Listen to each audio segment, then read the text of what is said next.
अब खाना तयारी है हामी बुढाले सुरु गर बुढा चढायौ नि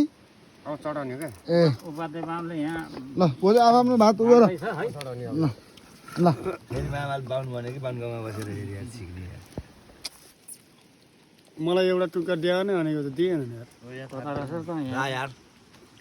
त्यसले पेछान के साउ हाल्दिउँ त म सुमन थाप्देऊ त यो को यो भात साउ भयो साउ के मेरो मायालाई मुला खाना मुला साउ त एकछिन स्यालाई मुलाको साग हो के बोला गयो रापन खाली साग हो के अरु हैन नि त यो कस्तो कस्तो फिल आइरहेको त लालसिंह बहुत मजा आयो मजा आयो नि हैन खोलामा बसेर खानुको मजा छुट्टै हुन्छ नि। बवाल बवाल माछासित बवाल खै कता देखियो ह ए मामा ए हामी त माछाको पुजा ल खुर्सानी छैन ल अब नागेको पाइन्छ त खानु पर्यो साँझ पर्न लाग्यो एउटा खानी यङस्टर थापम